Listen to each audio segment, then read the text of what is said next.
Hey, everybody, welcome back to the Gamers Lounge podcast. My name is John Meadows. With me, as always, is Eric, Nathaniel, and Dennis. What's going on, guys? Hello. E3's what's going on, yo. Yeah, E3's been going on. It's been a roller coaster of emotions, really, I would say. Which we will get to. Roller coaster of announcements. Yeah, a whole lot of announcements, and we're only halfway through. We still got. Nintendo's pretty much the only big one that we have left. Yeah, tomorrow's pretty quiet for the most part. There's all these micro sort of presentations. I know we have 30 minutes from Capcom and 30 minutes from Konami pulled out, so they're not there anymore. But just these little 15 to 30 minute little presentations from various other people tomorrow. But otherwise, Nintendo's pretty much the next big one, and that'll be on Tuesday. Yeah. Yeah, so then we got that, and then I think that's it for after the whole rest of the week. But anyway, we've already had them from Xbox, Ubisoft, Square, Gearbox, Digital, Devolver Digital. So some good, some bad, some. And then there's the PC gaming show that's happening right now that no one's paying attention to because they've never done a good one yet. No, they haven't. They're okay, but you just read the recaps afterwards because the thing that they do is so extended. It's just pay attention to the couple announcements later. Yeah. Find the clips and you're good. Just give me the one paragraph summary. Pretty much, that's all I need from them. And we'll have another show next week, finishing up what we. Of course, don't get to cover this week because it hasn't happened yet. So imagine that. But anyway, weird how that works. Yeah, it's funny how that works. So nothing but news today. We're going to fly through it, talk about what we want to talk about when we get to it, but we may not touch on everything. Because, like I say, not everything was worth touching on. I took a lot of notes, so I'm ready. Okay, cool. Well, we're going to start off with Ubisoft first because I think it had the one of the least amount of announcements. Ubisoft was pretty much, here's all our existing things, and we're doing some DLC or some expansions for them, and that's what most of their show was. Yeah. And Rocksmith for a long time. Yeah, and didn't really... Yeah, it was... And one thing, God bless them, some of these guys, I don't think they know what to do with their hands when they talk.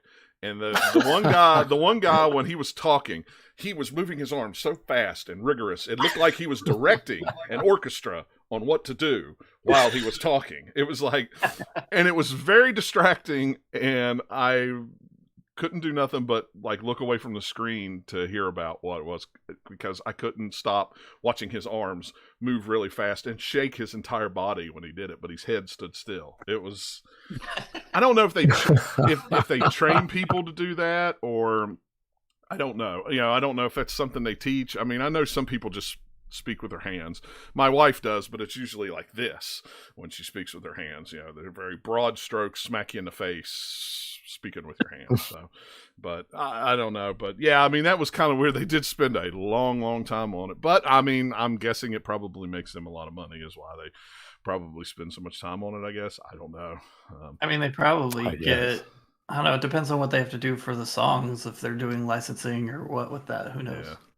I mean, really, the only new game was Rainbow Six, and they really didn't. It really wasn't a new game. They just changed it from Quarantine to Extraction. That's right, and because it's weird. It kind of got a soft announcement months and months ago because it was one of those things that I can't remember if it leaked, and then Ubisoft was just it is a thing. But it was called Quarantine at the time, and then we got the official sort of reveal on Thursday, showing off what's now known as Extraction. Yeah. And here's my biggest complaint about that game. So first of all, I do like that there's more of a PvE aspect to it. It didn't seem like that was too big of a focus for whatever's the current one is, Siege. I don't know. I don't really. Yeah, it's still Siege. Still Siege. Current one for a long time. So, and I think Siege is still going to go on even after this, the way it talks. So More than likely. Especially with how much time they've invested into it, and like there's a whole like esports surrounding it now too. So, and they're doing like anime movies on Siege too, aren't they? Yeah. And that's news. So I like the PvE aspect of it. However, those environments and the enemies are so bland. Like that was my biggest complaint, was just how banal everything looked, and just how like poor everything just looked. Like it was like it felt so uninspired, and that like the alien designs were just, it almost looked like an asset flip, quite frankly. It did. Like, I think that they probably have with it is because this is a Rainbow Six expansion, so they're designing the levels based on what that game is built to do, and it's a lot of interior hallways and rooms and things like that, so you can block things off and bust their walls and use all these other little gadgets they've already kind of built up. With, I don't think all of the characters are in this, but at least a big chunk of them are. So they probably had some restriction of like, okay, here's what we can pull off, but yeah. I mean, it looks fine. I think it's more of if you're already playing Siege and you want to do some co-op version of it instead of the multiplayer, then it'll be there for you. I don't know how many new players it's gonna come into Siege. Yeah, I don't know. It looked fine. I like Rainbow Six. I bought Siege. It was okay. I didn't care for the the esports aspect of it because I'm not that good at it. Well, but I always did like the single player story or the co-op single player story, like Rainbow Six Vegas and Vegas 2 and those games. Yeah, those are really cool. I don't know if we'll ever see them go back to those kind of Rainbow Six games. It's kind of looking like probably not. But I mean, this very much just looks like, hey, COD Zombies is cool. Let's do aliens in our game. Honestly, like I got more of like a tactical like Prey vibe to it, like Prey, but then they're just like but not good like Prey. Well, that's what I mean too. Is like you can't turn yourself into a coffee cup in this game. That's right. You can't raise the dead. This one, I don't know. It was just the environmental design and the enemy design was just so poor to me, and I'm like, this just looks so uninspired, and like they spent no time at all. It feels like there's no way like one of the devs can look me in the eye and be like, dude, I spent like 6 months working on this, dude. I'm like, dude, like I've seen that exact alien in like 50 other different places. Like, please, I just don't tell me. Like, there's no way. But the game itself, admittedly, looks pretty fun. I feel like I can see myself having a good time with it. It just seems so uninspired, and it's not something that I would consider a $60 game at all. No, it's not like I said, it's not like those old Rainbow Six games that were very heavily Tom Clancy inspired, which that was a different time, I mean, those games those books were all written in the the 80s and 90s, and it was a different time of espionage and stuff like that. That's what's hard about a franchise like that, is you gotta, how are you going to keep it fresh every year as time moves on? But there's no new, it's gotta evolve. But I think it's tough. Yeah, but I think to me the biggest problem is like it's hard. The direction that Rainbow Six now is going, like when you say keep it fresh, I think it would have been fresh. That idea would have been fresh years ago. The problem is now you see a lot of shooters go for a futuristic sort of vibe now, or into space. Is what a lot of shooters, Call of Duty at one point went into space. Apparently, Battlefield may end up going to space too. By the way, we saw exactly. Today, now they're not going to space. You don't think so? That big rocket, they're not going to space? Definitely not. That's not a going to space. That's a, hey, we're blowing up the environment because things explode. Look cool. Gotcha. Is what that is. But like I thought maybe that might be a space thing. Nope. I mean, because it's a multiplayer only game, you're not going to go to space in there and completely go to a different map from a rocket that happens to be on there. Why not? Yeah. You could. What is this, Ratchet and Clank? Come on. But like, I think that would have been a fresh idea years ago. But now you're seeing so many shooters that initially weren't like that start to take that approach, and now it's just like, oh, here's another one. Yeah. You know, that's kind of my vibe now. It's like, oh, here's another futuristic shooter that had like military roots Yeah. initially. You know? And man, does Ubisoft have a lot of military shooters. I mean, between the Division and Rainbow Six, Yeah, well, I mean, and they Ghost own the Tom Recon, Clancy and rights. yeah, They the got Tom Clancy money. rights. It's like boom. So But yeah, I mean, other than that, I mean, they showed some. They talked about Far Cry 6, which looks cool. Far Cry, woo! Yeah, I mean, I've never been a big Far Cry fan, but I know there's a lot of people out there who are. So, I mean, it looks like more Far Cry, and it looks real pretty, and That's pretty much what most of Ubisoft is doing with all of their franchises. It's more of this. They're not doing too much to kind of shake them up for over the last like 5-6 years. It's just like, here's more of what you know. More of what For you the most know and part. like. We're just going to keep continuing to put out what we've done well at. There's Yeah. like small tweaks that they've done, but there's nothing like big, like, wow, this Right. is completely new direction in the same franchise or anything like that. Yeah, They're very much like, Valhalla getting more DLC, more expansions in the second year. because that's what it needed, more stuff. Yeah, Like, really. no. Just Dance, 2020 coming out, which the guy, I mean- which means I watched that trailer or watched that little bit of it, and I went, I do not know new popular music. Sorry. I mean, no one expected you to, John. Nope. It's fine. No, I'm just gonna go back and listen to my Led Zeppelin. I'll see you guys later. but yeah, I didn't know who he was, but that whole bit was funny though. I was. appreciated his enthusiasm. Yeah, I he did was appreciate very his enthusiastic. It was very funny. It Yeah. was very, very good. Is Republic Riders a game that's been out for a while? Because they kind of talk like No. that game should have been. Like I should have known what that game was, and I I didn't.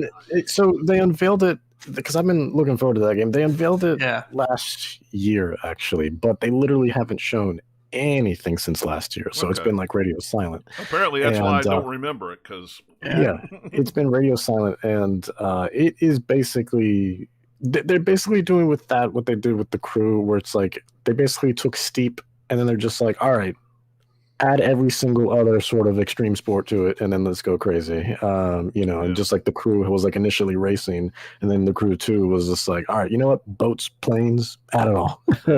So Riders Republic is basically, I see it anyways, as like a kind of a successor to Steep. and that's basically. kind of what I thought at first. I and then see it the as guy like, started hey, falling out we of the did- sky, and it was like, We did Steep, but now let's make it fun. That's what it looks like to me. Because it looks very much Jesus. like an old. Well, Steep was fine, but it doesn't have the same kind of over the top crazy vibe that this one's Yeah. trying to put through. Sure. Especially with all the like the rocket gliders and all that other weird stuff. Yeah. With the fun cutaway to the dude on the cycle with like all the mining stuff on his back. Yeah. you know. They're definitely going for a little goofier vibe, which was I was getting a lot of SSX and EA Big kind of old school those titles, kind of that similar type of tone to it, and it just looks like it could be a lot of fun. I hope it is because I want it to be. 'cause Actually, Yeah, it I looks want a game like that. Steep a lot. I like Steep a lot, so that's why like I'm yeah. kind of more optimistic for this game. But much like Steep, I'm gonna wait until this drops to like $10 and I'll buy it. Yeah. So. yeah. Well, Steep, I played the big demo or whatever they put of it for free before that came out, and it had quite a bit. And like the mechanics are fine and all that. It's just kind of the presentation on that game. One isn't as much fun because it's not as over the top, goofy, arcadey as what this is, and that's more of what I like in kind of any sports related thing. So Right. whether it's like snowboarding or even like NBA Jam, I'll play before I'll play any regular NBA game, because I like the over the top, crazy, Right. goofy, Oh, arcadey yeah, no, I stuff. love Or like that. Burnout. Yeah, I like yeah. Burnout a lot more than I like other kinds of racing. Like Well, and an that's arcade that's racer, what I yeah. like to do with Yeah. NHL, whatever from EA. I always turn the arcade controls on, and I go. I don't do the simulation. I just play like Yeah. NHL '94, and check everybody and slap shots galore because I don't need a deep sim of a sports game. Slap shot from one side to the other. Yeah. Goal. Yes. Let's see. Watchdog Legion's getting some more DLC. Bringing in the protagonists from 1 and 2. I believe. I think that one's from 2. I never played 2, so I don't know. I actually need to get back into that game. What little bit of it I played, I enjoyed, but I think Valhalla came out, and I was like, 2 open world games. I'm not playing 2. I will play Valhalla for a while, and then because the Watchdog Legion season pass for some reason a couple of weeks ago was like $2.25 on Amazon, so I bought it just because it was $2.25. What? How'd I miss that? I don't know.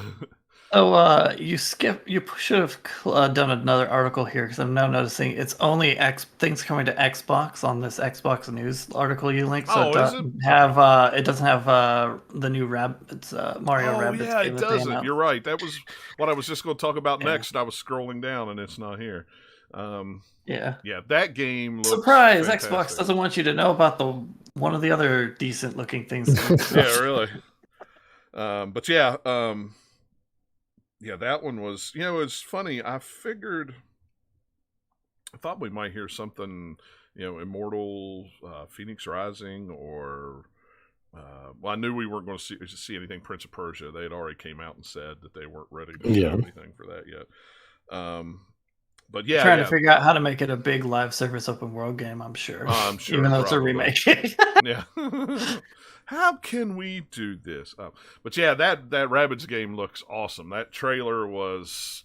Well, it looks a lot like, hey, the first game, we put our love into that one, and then it was even more successful than we hoped, and now we've got a little bit more of a budget to do a sequel. Let's see how much we can, go crazy with it. Yeah, and I think Nintendo's probably given them a little more.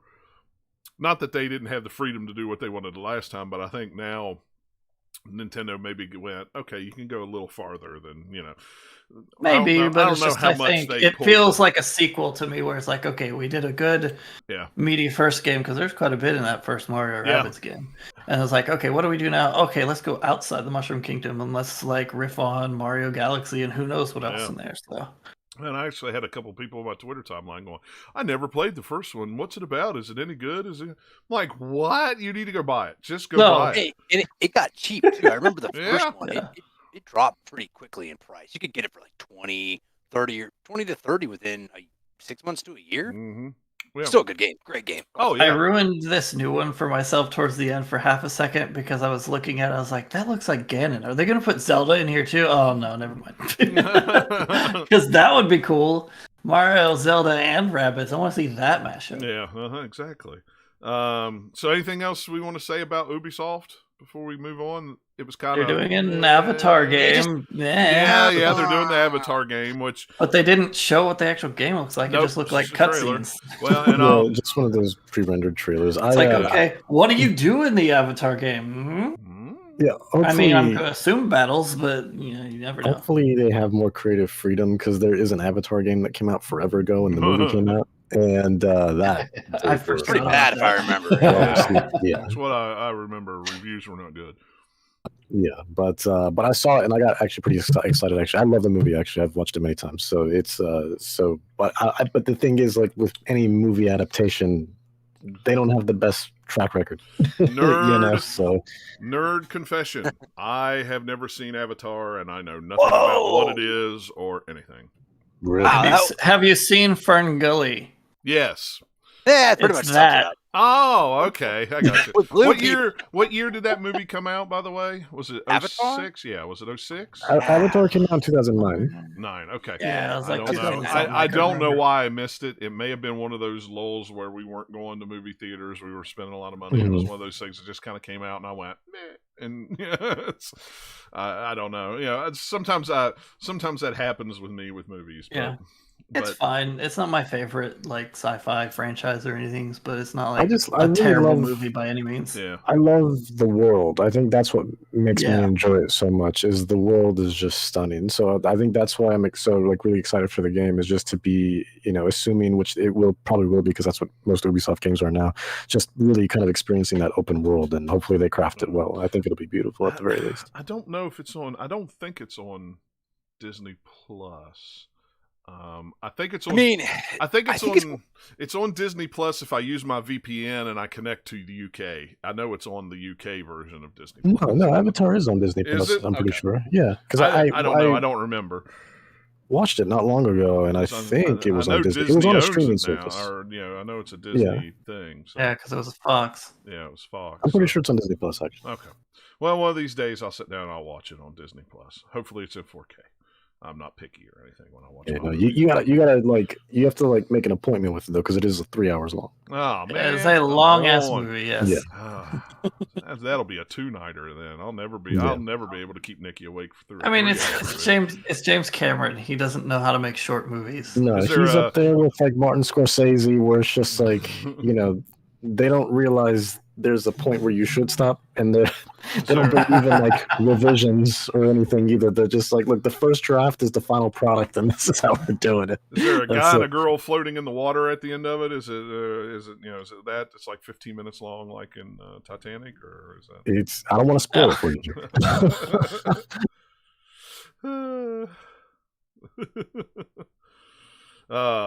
Okay. There's a space door. He's trying to hold on to it. No. Yeah, trying to hold on to that. Moving on, let's go on to Xbox since it's the freshest. Well, I'd say the freshest. It was today, and it by far was. It was. I compare it to just a shootout. It was just bam, game trailer, bam, game trailer, bam, bam, bam, bam, bam. No filler, no fuss, no anything. They had a couple of times It was with a lot of fun. somebody talking to you, but they kept it short. And then a couple of the later ones, they're talking about a game directly too. So it wasn't like just no content. So it was very well paced. I was gonna say like that exactly. I was like, the pacing was really well done. Yeah, They have some big ones. They throw like a couple smaller, like shorter things in between, and then get another big one and kind of like up and down roller coaster your way through the show. Yeah. They started off with like Todd Howard walking out talking about Starfield, which we saw still nothing of it really. No, have you guys looked up the articles, because there's concept art out there that shows more stuff about it that I found more interesting than the teaser trailer itself. So it shows like some concept art for a couple of like alien planets and some structures and stuff elsewhere. So it's like, okay, maybe. But yeah, they still haven't shown us anything about what that game is other than Todd Howard saying, it's Skyrim in space. Like, cool. Yeah. I'll just go play the Outer Worlds again while you're finally getting this game out, and then tell us what it is 2 days before you release it. Like, what is it? Yeah. But speaking of Outer Worlds, that was a surprising announcement. Seeing the second one, that was hands down the best trailer. But that trailer was incredible. Yeah, that shows how Obsidian has really good like comedic writing chops. Yeah, that one was great. I love that. Yeah. It's pretty much just making fun of game trailer like tropes by having the voiceover just saying every meta thing about it. Like, we haven't done anything except for the name Outer Worlds 2. The only thing we that was surprising, because I feel like when did the original Outer Worlds come out? Because I feel like this is a quick turnaround. Oh, this is basically they sold it well, so we're going to announce it. But instead of doing just a logo, we'll do a fun trailer. That's pretty much what it is. Okay. Yeah. I mean, they just they literally in the trailer say they haven't done anything except for the name. So and I had they're just just saying we're working on it. Yeah, I just heard the other day that there was a sequel coming. They just didn't know when it just started. So. But I mean, I guess that game would be 2 years this fall. I think. That sounds about right. That sounds about right, and because the Switch version came out in 2020, also. I played it on Game Pass, and that was where I want to say I had this. I just got the Series X, and I think I got that back in this fall of 2019. So I want to say I'd have to look it up, but. Yeah, but anyway. That sounds about right, because I played it when it came out on Game Pass also, and I want to say that was 2019. And then I know the Switch version came out about less than a year afterwards, because I know it came out in 2020. So so probably almost 2 years then since the first game came out, and they're already announcing a sequel, which is crazy. I mean, look, there's obviously nothing, but like, it's even so, like, just the announcement itself is like, I feel like that's really fast. So yeah, and it's years down the road, but still, I mean, and who knows? I mean, it wasn't a long game anyway, so they could have started developing that as soon as it was over, they may have went right into developing. It's true. Obsidian's got a bunch of little groups that do things, so who knows? One thing before we do move on, Starfield 11/11/22. A lot of people thought it would be out this year. It's actually going to be out next year, which is what I figured. There was no way that game was coming out this year. No, but a lot of people, the buzz was it was coming out this holiday, and I was like, no, they haven't showed anything. They've barely talked about it. There's no way. I didn't think for a second it was coming out this year. Yeah, I didn't either. But the one thing is the things can finally be put to rest. It's exclusive on Xbox and PC. We all knew that to begin with. And a lot of people tried to say it's not going to be, and there you go, out of the horse's mouth again for the second time. Yeah, it's going to be exclusive. So. It was a great showcase. I know, like, because like even aside, they showed like a fair share of like indie stuff too, some of the indies looked absolutely incredible. One of them being, even though I don't know if I would consider them indie anymore, but they're definitely a lot more niche. Because Annapurna Interactive, like, they're incredible, and we finally got a date on 12 minutes finally, which is hilariously 12 weeks from now. And but that game I'm super stoked for. So that one, they brought on board James McAvoy, Daisy Ridley, and Willem Dafoe, I believe, to do the voices in the game. So super excited for that one. As well as there was a game that it had this sort of like HD 2D aesthetic that Octopath Traveler usually had, called Replaced. That one looked really cool. It was like that sort of like noir cyberpunk retro looking one, but it had like beautiful graphics with like, but with like a Z axis as well, and it looked really nice. So what else? Go ahead. Go ahead and tell us. Okay. Well, you go ahead. You're on a roll. I don't want to stop you. Okay. So Somerville was another one. That one looked a lot like, if anyone's played State of Mind, that game reminded me exactly of that right away. It almost looks identical in terms of graphics, and even the main character looked identical. I'm pretty sure is the Inside and Limbo creator in a different studio, I think. Oh, okay. I looked it up. Yeah, that's a much different studio then. Yeah. It's not Playdead, but I think I looked it up because I was like, this looks a lot like that. I wonder if it is, and I could be wrong. Maybe I'll look it up again to make sure I'm not saying something wrong. Okay, yeah, because if it's from that studio, then that game's going to be absolutely incredible then. But because State of Mind was good, but it was definitely unpolished and not anywhere near the level of Inside and Limbo. The former Playdead CEO is the creator of this. Former, okay, got you. But it's a different, studio called Jump Ship. Okay, interesting. All right, well, even so, just having that credential of like, hey, I made Inside and Limbo, that's gonna be awesome. But like aesthetically, it looked almost identical to State of Mind to me, so that's what I thought it was. But that one's looking really good. No date on that, I believe. I could be wrong. Don't quote me on that. But a lot of these games, like most of them, I would say like maybe 90% of what was shown today is coming to Xbox Game Pass day one, which is awesome. They showed 30 games, 27 of which are coming to Game Pass. Jesus. Yeah. Day one. That's awesome. Not all of them are day one, Well, but most of them are day one. Some of them are just coming to Game Pass, but not day one. Some of them are like games that are already out and coming to Game Pass, like Yakuza Like a Dragon was like it's out on Game Pass now or whatever. Yeah, and Hades is coming, to consoles finally, other than Switch, which I assume it's probably coming to PlayStation 4 too. Or PlayStation 4. I think it is. I think I saw it go up for pre-order earlier. Yeah, I'm sure it is. This is one of the things where Sony, when they don't say anything during something like this, and nobody, Microsoft's not going to put up there and go, "Oh, it's available on PS5 too. Don't worry about it, guys." Yeah. Hades feels much more like an Xbox game, just from the like green and black and red kind of color scheme, especially just for like their marketing. The way they treat their text and stuff. But I'd be surprised if it's not on PlayStation. And that'll be coming out on August 18th, which is 2 days after my birthday. So a nice little birthday present, even though I've already played it. But I'll play it again. Oh, yeah. Because it's a great game. Absolutely. I was trying to go down. In addition to those, I think one of the biggest announcements for me personally, I'm still not talking about big games yet. Even though I guess now it's technically a big game, but seeing the sequel to A Plague Tale get announced was like huge, Yeah. like for me. That surprised me. A Actually, Plague Tale Requiem. yeah.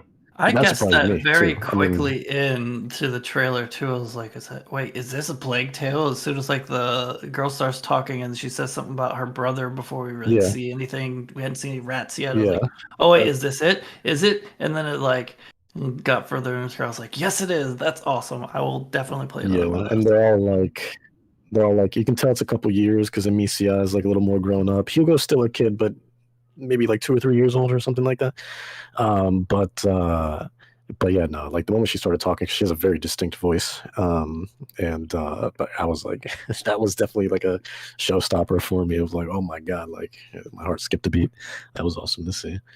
And then just a fun one that like Party Animals, that game, that one's coming to Game Pass. It's like that one is, if it's not made by the people who did Gang Beasts, the people who did Gang Beasts needs to go and like have a fight with that studio, all like wobbly style, because that's exactly what that game is. It's just they're cute animals instead of the whatever jelly Gang Beasts things would be called. Is it based where they're all ragdolls pretty much, and you just kind of go crazy with it. But it looked like a super fun, cute game. So, I mean, you can stick plungers to other people's faces, so it's not to like. There you go. Well, it's a good time. And then lastly, in terms of like lesser games, before I'll let you guys take it from here and go back to the bigger games, there's another one called I don't even know, like Eiyuden or Eiyuden Chronicles. That's the one that's like the JRPG that also looks like it's like Tails and like Octopath, like if they were like married together, is what they look like. 2 of those as well, yeah. There's one coming out in 2022 and there's another one coming out in 2023, which was like surprising to see. But that game looks like that's definitely up my alley. I'm super stoked. That one I saw, and I was like, man, what if Octopath Traveler actually looked good?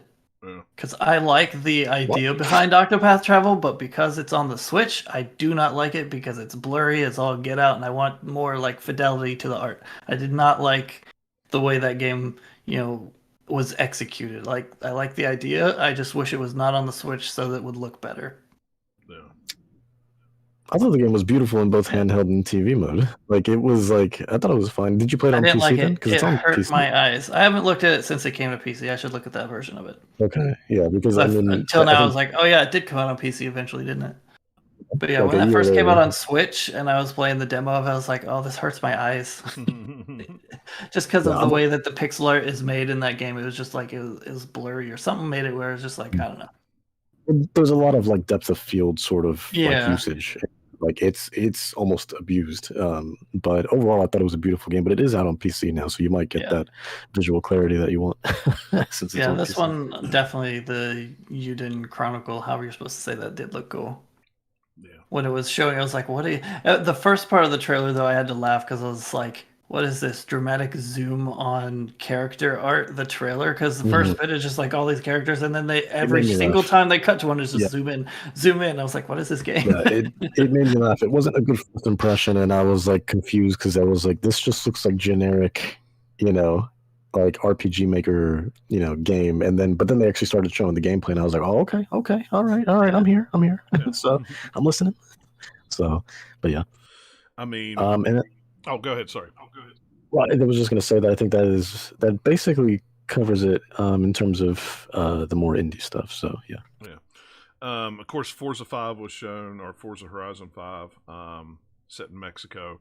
That one is the one that got the most time in the whole entire show. I figured it would. For good reason, because it looks very pretty. Did you go back and watch it in 4K when they put the 4K trailer? Yeah, I mean, it looked good on the stream, and then you watch the 4K version, like, oh, it's even better. Yeah, I mean, it was. That's quite amazing. The first thing I did. I didn't watch the whole showcase in 4K. I didn't either. But I just fast forward like you did. I fast forward to Horizon, went just went to Forza. And my God, some of the things that they said in terms of like what they did, like one of the things I wrote down here that stuck out to me is like they took a lot of real-time shots with a 12K camera and HDR of environments in 24 Mexico, hours. basically. Yeah, let it. 24 Well, that was for hours. the sky. Yeah. I mean, it's just for the sky. I mean, it's like, oh my Yeah. gosh. Yeah. So only 24 hours to kind of give you these true, real, beautiful, natural, dynamic sorts of and just atmospheric sort of, just an extremely realistic portrayal of Mexico, basically, and that game was gorgeous when they were like zooming in on like the rocks and the detail and everything was, oh my Lord. Oh my God. Well, they It's kept doing the insane. fun thing where they'd have the camera sitting there still looking at environment so you could see how pretty it is. And then like cars would speed by and then the camera would jump in quickly behind them and follow them down the road. And suddenly you're going, 100 miles an hour. Yeah, it was crazy. But my favorite part was the game mode thing at the end where you can do your own game modes or whatever it was they're saying. But I just like the giant bowling pins. Like, just give me that. yeah, I just want pads. car bowling. Just bowling. I'm fine. Give me jump pads. Give me giant bowling pins. I'll just run around my car in there all the time. Yep. It reminds me of like some of the older, because I remember playing something similar to that on God, this must have been like Windows 2000 way back in the day with like Hot Wheels Velocity. And like there was like a mode in that game where like you could literally just, like so many mini games, it wasn't just about racing, where you could just go and like destroy stuff and get points from it. And there was like big, bowling pins and things like that. And I love that stuff. So it's I like that they're kind of giving the tools to people to, make something a lot more creative. And I think doing that also, I think, just increases the longevity of a game also, because it makes people just want to jump and see what people are creating, and they themselves create something. And usually we have the next regular Forza racing game before we have the next Horizon, and that's what I was surprised, because I was expecting Motorsport rather than Horizon. Yeah, this is the better choice, because this one will get more just regular people to jump in. There's plenty of there's a decent sized audience for Forza and like sim racing like that, but this one gets the hybrid audience because still like people who like Forza are still going to play this one, and they can have all that like settings because of the way Forza does it, just to cater to the way they want to play. And then anyone who like me who's a lot more casual is like, yeah, this is cool, I want to just run around in the world and explore and find all the cool random stuff and then do a few races, collect some cars, whatever, and then set it up to be more arcadey. Then I can do that too. And whereas Motorsport is a lot more kind of a rigid focus for a specific audience, whereas this one I think is a wider appeal so they can sell more boxes. Oh, yeah. Yeah, or more subscriptions. Yeah. Yes. Well, that too, but boxes, they're going to want to get it on that hardware so that it will look that pretty. You're right. You're absolutely right. I was watching, I was like, man, can I find Xbox Series X before the fall, or do I just hope my PC runs it well? Let me see which one. let me let you in on something. Yeah, I haven't been to Walmart here lately, but apparently Walmart has had the what do they call it? It's how I got my Xbox, the payment plan. Really, the Xbox All Access? Yeah, they've had the All Access for months, and nobody's ever noticed it. Okay. And you could go on there, approved, and get a console right now if you wanted to. I haven't, like I said, I haven't checked. Somebody can go check. But last I heard the other day, when they because they brought some out the other day, and somebody said, yeah, they've had those on there for weeks on the Walmart site. Can you do that and then just pay it all off? You can pay it off immediately if you want. Yeah. Yeah, because I was like, I don't need another subscription, but if I could pay it off right away, that would be fine. You can. I mean, of course, you're paying for 2 years of Game Pass up front and the system, but, I mean, if I got one, I'd be paying for Game Pass anyway. So. Yeah. So, and, and I could pay mine off right now, but it's no interest. So it's like, if I want to pay a little bit more later, I will. And, I get a 2-year warranty on the system since I'm paying for it for 2 years. So it's like, okay, why not? I'll do that, and I'll go over and buy a PlayStation. It's like, yeah. I mean, let me just. These are the 5 Xbox Studio games coming to Game Pass from now to the end of the year. Flight Simulator in July, Psychonauts 2 in August. In October is Age of Empire on PC, which I really like the Age of Empire games. I'll definitely play that on the PC.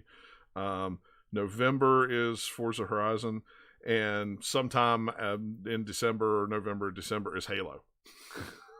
And you'll get holiday. Yeah. So, and that's I'm gonna laugh if Halo gets pushed again. I don't think because they didn't. They're gonna try like, that. you're That's this why they're close, gonna and announce a date. yeah. Well, I was like, oh man, if you're this close and you're gonna put it on, if you just say holiday to hedge your bets, then like whatever. Like I think It'll be I guess December more 20th. in my mind, that's more of like, okay, there's a chance it could get pushed. Whereas if they like actually put a date on it this time, like, okay, they feel confident in it, but who knows? I could see a situation where like the multiplayer comes out and they push campaign or something like that, but they're saying both are supposed to be out. We'll see. I don't know. Games do like to get delayed, Yeah, I assumed that it was going to come out November 15th because that's when the Xbox launched and Halo launched original. Halo. Yeah. But that would make sense. I mean, I guess you could call that holiday. I don't know. This gives them November. maybe a little wiggle room to see when some other big games are coming out. Maybe I don't know. That trailer looked nice for Halo.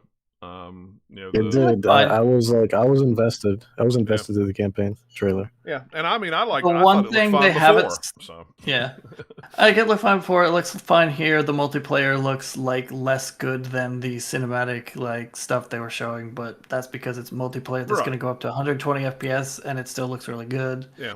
I don't know. The thing that they still haven't sold me on, not that they have to, because I'm not really like a huge Halo person, but like whoever the like pilot sidekick guy is that was over the radio in this one, and we've seen him in other trailers, it's like he's just annoying.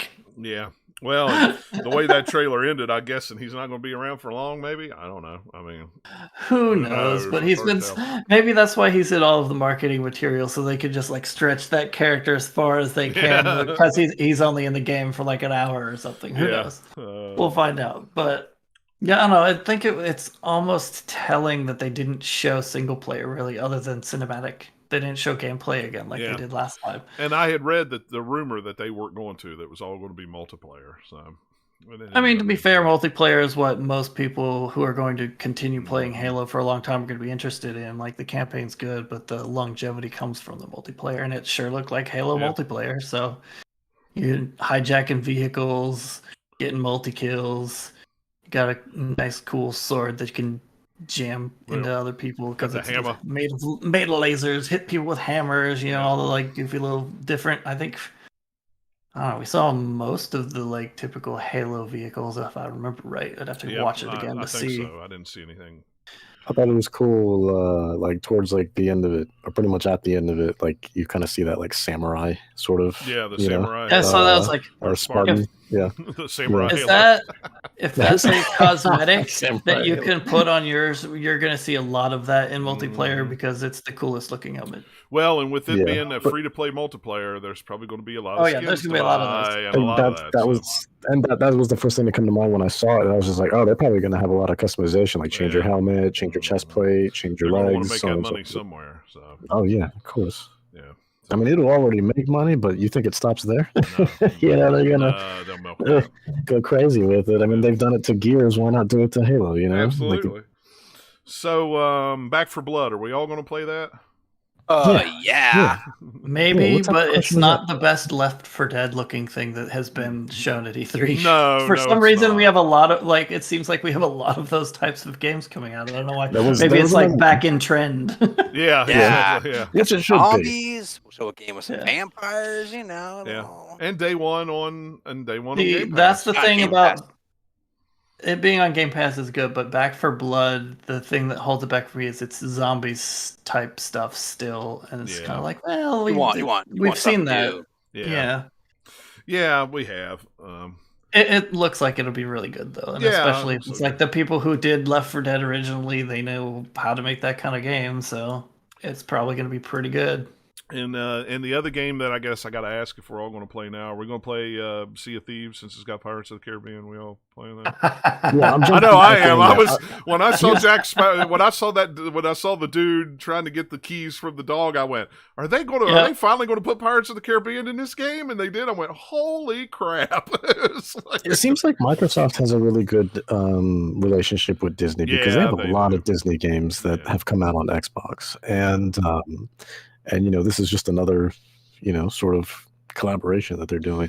And but you know, I have not played since vanilla, but when the game initially came out, I played for 3 months straight. That's all I played exclusively was Sea of Thieves for 3 months straight. And but I haven't played it since, and obviously they've updated it like crazy, so I'm happy. If anything's gonna make me jump back in, it's this. Well, And it's a I've- story content It's too. a smart licensing Yeah, it is. crossover. Yeah. And I've dipped my toe in it when it first came out, but I didn't get to play with anybody, so it was kind of like, it's kind of hard to play by yourself and you know stuff. But you know, if you're going to get back in it, I would definitely like, because I have no experience with the game whatsoever, but I've always wanted to. But Well, the game is just super flexible and accessible too. So even if you have no idea, just like I did when I started, like it because the game, I mean, now it's a lot more accessible, but back then it was like so unfinished. It was literally just a big playground. So you got dropped in, and and when you're just by get yourself, you on a ended ship. up just getting mauled. Go do pirate things. yeah, yeah. But it was so much fun, just sort of kind of going through the sea and navigating with the ships and going on the various islands and you know getting the treasures and things like that and running away and you know trying to make it back before nightfall because that's when all the creepy skeletons come out and stuff like that. So it was a good time. It was a great time, but also just kind of like the role playing that you can do just to mess with people, you know, putting on accents, and then because there's proximity chat too. So like, you know, you hear people in the distance talking, you know, and it sounds like they're far away, and then as they get closer, it gets louder, obviously. And it's just the amount of hilarious things that happened to me. It's honestly, to me, some of the most fun I've had in a very long time was in Sea of Thieves, but I just stopped playing because at the time there was just barely any content, you know, and now, I mean, there's just a slew of content. And the craziest part is all of it is free. And this new update will be free too. Right. That's the craziest part about this, you know? It's just incredible how they've kind of done that and made it accessible for all players, not locking anybody out. Really, that was the most surprising thing to me, was it's just a free add-on instead of like it's a, you know, standalone thing that you have to pay for, or an expansion you have to pay for, or anything. Yeah, everything that they've done for Sea of Thieves has been free. The only thing that you pay for is like little cosmetics, and you can get pets now, like birds and cats and stuff like that. So you do have to pay for those, and those are like, you know, around $5, you know, that sort of pricing, stuff like that. But otherwise, like all the expansions and stuff that they've come out with, every single one has been free, no matter if it's story or like PvE or PvP. Regardless, doesn't matter how big or how small, it's all been free, which has been incredible. So yeah, so that's one I definitely want to try. I'm trying to see what else. Fallout 76 getting some updates. They're getting the pit. Shocking. I misread it at first. I laughed at that so much. Because of the two T's on the word pit, I like legit thought it said Brad Pitt, and we know with all the celebrity endorsements that all these games have been getting lately. Well, since it's in Appalachia and Pittsburgh, you just go to Brad Pitt's house. You know, I knew it was Pittsburgh, but you know, but also I remember it from anyone 3? who's was that I was like anyone who played 3. Fallout 3. Yeah. Couldn't remember if it was 3 or 4. I couldn't remember. I'm not a Fallout person, so I just assumed, okay, I guess Brad Pitt, and I guess he's coming in. Well, it did say "Welcome to PA," but anyway. Oh, did it? I legit didn't even see that. The sign said "Welcome to PA" underneath. You could see Pittsburgh because like the end of it was still just barely there, mostly painted out, but you could see it kind of soaking through the paint or whatever. Like it was. Okay, I don't know. Maybe done, subconsciously, I just have many thoughts about Brad Pitt. But yeah, if you played Fallout 3, you're just like, oh, that's the pit again. Yay, cool. Like I know what that is. Yeah, I have no real history or experience with Fallout, so I just assumed like, okay, I guess. Yeah, I mean, Brad Pitt, he's pulling up. My buddy keeps trying to get me back into Fallout, and I'm like, maybe, but I don't know. We'll see. At least they keep adding content to it. Try to keep making it interesting. Yeah. And I enjoy it. I hop back into it on Xbox just to see what they've changed because I hadn't played it since they first launched and it was real buggy and stuff like that. It's pretty good. I like it. I mean, I like it a lot. Yeah. I played it last year on PC some with some of the co-op stuff. That was good. They had definitely made it so it was more like co-op friendly. So I think they're going to keep encouraging that going forward. Yeah. Well, I mean, they're definitely not going to abandon it, at least for now. I mean, they're. Then I laugh at my brother who paid full price for them. I paid full price for it. I paid. Oh no! I know. I paid full price for it. I was more than happy to pay full price for it. I assume, and you and like my brother, you guys got your money's out of it. Yeah. Money's worth out of it at least. That's the good part. Yeah, I'm more than happy to support it, especially with all the backing that they did in West Virginia about it. I was more than happy. There we go. On it, so. Doom Eternal gets a next gen update. What's funny is, and let me look at it. Is it just like a performance, or is it actually like, is there graphical sort of like enhancements as well? I know it's because the game's already gorgeous. Yeah, I know it's going to be in full 4K. Let me pull it up here. I meant to pull it up a minute ago. Because like that game already like runs and looks spectacular. So like I just don't know what more you could do unless they're doing like the 120 FPS thing. 120. Okay. Hang on, I gotta find it here. There was it'll take me a minute. I'm sure you guys saw that video a while back when Doom Eternal came out about they tried to get 1,000 FPS on Doom Eternal, and they did it, but they had to use like so much liquid nitrogen on this PC in order to do it. That's great, but you don't have a display that'll show that fast. Yeah, so no. Matter. It's more just but they had let's like a have little fun benchmark frying our thing. PC. Yeah.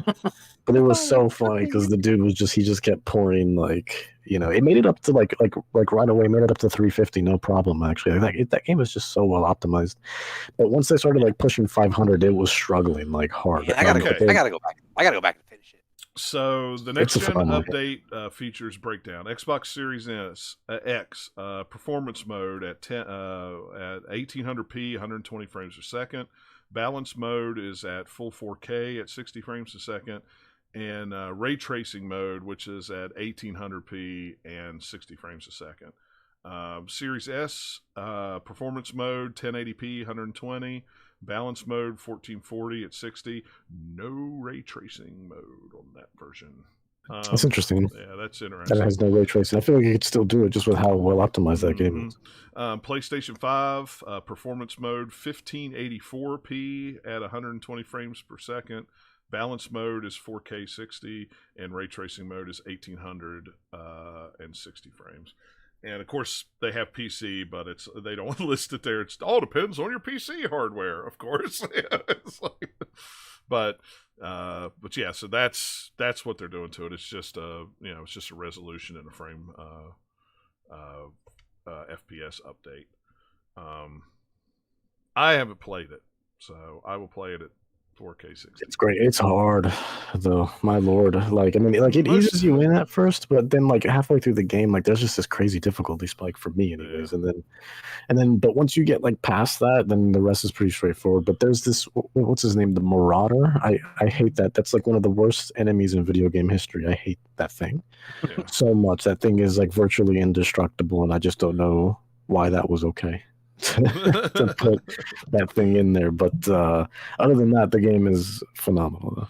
And the music, oh my lord! The music always. I know more about the music, even having not played the game. I know a lot about the music. Yeah, I mean, look, it's the best $60 soundtrack you'll ever spend, and it happens to come with a game too, so it's pretty cool. Yeah. Diablo 2 Resurrected is coming to Series X and Xbox One September 23rd. That one will not be on Game Pass. That was one of the only games they announced that's not on Game Pass. 8-player co-op. They're going to have a open beta for multiplayer testing in August. It allows for Xbox and PC. I think it's crossed. I want to say it's cross-play. It may not be. I don't remember now off the top of my head. That one was kind of surprising because even Blizzard hadn't said anything about bringing Diablo 2 Resurrected to consoles, so that one kind of came from kind of out of left field. I'm sure it's probably on PS5 as well, PS4. We kind of talked about Battleground 2042. Anybody excited for Battleground or Battlefield? Battlefield 2042. Ooh, yes, me. that looks awesome. Yeah. Look, Between the Isn't it trailer last multiplayer week only, and though? then yes, it's multiplayer only, which is Yeah. what Battlefield needs to be. Screw the campaigns; they Yeah. suck unless it's Bad Company 2, the only like really good campaign they've even done. But that was a whole different Battlefield, though. That Bad Company. yeah. Well, It's the same. It's the Yeah, same, yeah. studio though. So I'm just saying, like, they're not great at campaigns. Plus, like, even in that game, the multiplayer was the thing that was the main huge thing. Like, people are like, yeah, Yeah. that campaign is good, but I played like 80 million hours of multiplayer. So I like that, just that they're focusing on that, not trying to force a campaign, right. and that allows them to focus all those assets and things on to let's make this multiplayer good. It looks like there's 7 or something maps I think that they sort of showed, because there's some stuff on the website that they had after the trailer, cinematic trailer last week, and then we had like the gameplay trailer during the Xbox one that shows some of from the cinematic trailer that they did just in the gameplay. Like, especially with all the tornado stuff, it's like, hey, you're flying around in a wingsuit, and hey, here's this, thing getting sucked up into it. But I don't know. That game looks awesome. I know a lot of the Battlefield community is excited about it because it's going back to more of what Battlefield's roots are versus all the like World War I and World War II stuff they've done for the past couple games. Because this allows for more just opportunities for different gadgets and things. So there's just more customization and things you can do in it. Yeah, I like it's the specialist thing they're doing. That's taking like the classes Battlefield's already had, but then doing different versions of them that have their own specific gadget, and then like everything else about your loadout is customizable, so you can have whatever primary you want, whatever secondary gadgets. I think just all sorts of cool things in there that are nice tweaks about Battlefield. So like the real time scope and attachment swapping you can do without having to wait to die and then come back in and swap it then. I think that's going to be really nice, especially on like bigger maps. You can drop in vehicles whenever you want. I'm sure there's some sort of weird limitation on like total that your team can have. I don't want a limitation. I want to be able to drop a bazillion in at one time. I want to be able I'm to gonna fly that guess. space rocket. I'm gonna guess you can probably always have like a personal size like quad bike or something for Right. you, or maybe a Jeep or something, but they haven't said specifically. I want all 64 players on one side to drop a tank at once, please. That's 128 But that's total. now, so Yeah. that's gonna be insane. So 100. You got 64 on one side, 64 on the Yep. other. All drop a tank. That's what I want. I want. Oh, I can't wait for all the Space videos of thing. people dropping vehicles on top of other people to get the kills, because you Yeah. know that people are gonna try doing that Oh yeah. a million times. But man, the giant all-out warfare, whatever they're saying in here, looks cool. It's a like expansion of conquest mode that Battlefield's had for forever, and they're tweaking it a little bit to kind of work with the bigger maps. So we can kind of imagine what that's like. I want to know what the new modes that they have said are there, but haven't shown what that actually is yet. That'll be I think- interesting to find out. Yeah. I would be curious if there's crossplay later. That would be pretty. I'm going to say no. Yeah. Unless it's within consoles and Sony plays nice, but you're not going to have console people playing with PC people. That does not make sense for an FPS like this, because the console players either will have to get a mouse and keyboard or get slaughtered. Yeah. I mean, Or play in vehicles all the time, because playing on a gamepad for the vehicles Oh. actually works better. What Cold War was has the- Cold War has crossplay all the way across, and let me tell you, What was the? it's great if you're on PC. There was a game that I don't remember what game it was now that I saw. I think it was today that they said they were opening up crossplay with Xbox and PlayStation people. The only thing recently that I heard about was I know Overwatch is getting crossplay. No, it wasn't Overwatch. It was something else, and I saw it and went, "Oh, okay. They're going to do crossplay between Xbox and PS4 or PlayStation, but they're not going to do PC because of mouse and keyboard." But now I can't remember what game it was. I don't know. My brain has went away from me there for a minute. I don't know. I can't remember. But anyway, go continue. Battlefield. Yeah, like Battlefield that was another section of this that I had to rewatch in 4K, and Yeah. I'm glad I did, because it looks a lot better that way. Yeah. Because there's a lot of fast-moving things, but it looks like big upgrade graphically, a lot for just particles, so all the explosions and things like that look a lot better than they've had. And then it's just going to feel next gen having 128 people on instead of 64, and having it looks like a lot more vehicles are out than they've had in previous Battlefield games. So it's just going to be insane. I think I'm going to probably want to play the one map that has the kind of like neon lights on all the buildings because it looks cool, especially when that sandstorm's through there and it's all like got the dust in the air. It's just like, I don't know, it's got a little bit of the Blade Runner vibe from when they're in Vegas. Yeah. In the 2049. Well, It's got a little bit of that vibe to it. Is it sad that my favorite part of that trailer was when they were running and the storm come up, they were running, and got in the elevator, and it was just playing the music very quietly. That was before the storm. Oh, was that before the storm? Yeah. I thought that was when the storm was coming in. Yeah. No. No. I don't think so. I think it was after that. But they were definitely, that's just the, hey, it's the quiet moment to show us switching our attachments in the trailer, and then more explosions and launching things with C4 on it to blow things up. Yep. that quiet music playing in the background that you hear in an elevator. It's funny. It's going to be very interesting to see what kind of abilities people lean towards with all the ones that haven't been there, like grappling hook or wingsuit. Kind of which ones will be the ones people find the most way to cheese, because that always happens in multiplayer games. Like, oh, this is the OP class because you can do this. Right. It'll be interesting to find out which one that is. I watched a couple of trailer breakdown things, and they think they've found a couple other ones, like a guy who has like a big riot shield, like an oversized one, and then there's another one that people think might be a deployable one, but that one's a little less clear because it's only there for a few frames. And then people trying to guess what the icons and loadouts on the bottom right of the UI is. Just all sorts of fun things of, I don't know. There hasn't been that level of excitement in Battlefield kind of community for a long time, as far as just trying to dissect things. Yeah. Yeah, It gives kind of like, here's the Battlefield 3, Battlefield 4, especially kind of vibe, but just updated because it's been many years since those games were out. Yeah. Redfall, Xbox exclusive. Yes. Arcane Ooh, Studio. that looks cool. That one's that looking look cool? cool. Yes. And it's arcane, so you know it's Mhm. going to have some fun abilities and stuff in there that you see a few of them. So just the idea of it is cool, even so it was just like pre-rendered stuff. It's like, And- okay, I'm on board. That's awesome. And it's from Arcane. We're gonna have to play this. Yes. We're gonna have to definitely Yeah. co-op some of the fun. Yeah, I think so. Got some vampires. Of course, we don't know when it's coming out. Yeah. Yeah, I thought we did. Did they say 2022? I thought it was summer 2022 and We'll something see. something else. Let me. I hate it when they put dates up that far out, because it's like, Well, yeah, What but could just as happen far as between what now and they're then, but- looking for, yeah, if they're shooting for that, that'd be awesome. like I might be thinking of something different because I'm not. There seeing was it, so or many just- boom, boom, boom, boom, boom Yeah. things. You know, it's hard to keep it all straight. But yeah, that one looked really cool, and anything Arcane does, I'll give it a whirl for sure. You know, even if it's a genre of game that I might not care for, which I not that I don't care about this, but I'm just saying overall, if Arcane put out some kind of game that I was like, I'd still try it. It's Arcane. It's like if they put out a Tiddlywinks game, I'd be like, oh, you know what? I'll try that. It's Arcane. I'm sure it's pretty good.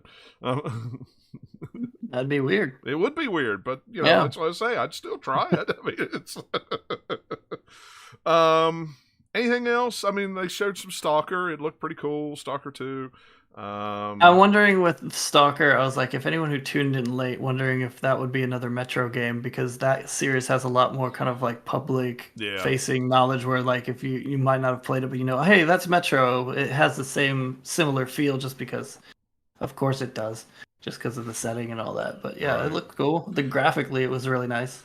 Really, one of the new IPs that Xbox announced was that Contraband game from Avalanche Studios, which they showed really nothing. Oh, that was of. Avalanche? Yeah, I didn't know who it was. I just saw the trailer. Yeah, that's the Just Cause guys. So, you know, I'm assuming it's going to be a Just Cause-esque game, but it's going to be co-op. I don't know. I mean, but I'm just guessing. I don't know. I mean, Kind of hard to tell from that trailer. Yeah, It doesn't the really show trailer- much.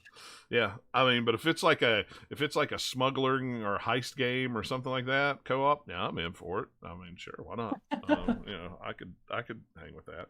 Did you guys have the same thought when they showed Psychonauts 2? They're like, they spent some of that Microsoft money to make this look a lot better than it did Oh, the yeah. last time they showed Yeah, it. they did. Yeah, they did. Because it looks great. Yeah, it does. I'm actually looking forward. I mean, it was always looking forward to looked. it. Yeah, it always looked great, kind of in the sense of like, ooh, more Psychonauts, that's fun. But just graphically now, they've polished it a lot more since the last time we saw it. Yeah. So any more thoughts on Xbox before we move on? Anything? What that- did you guys think of Atomic Heart?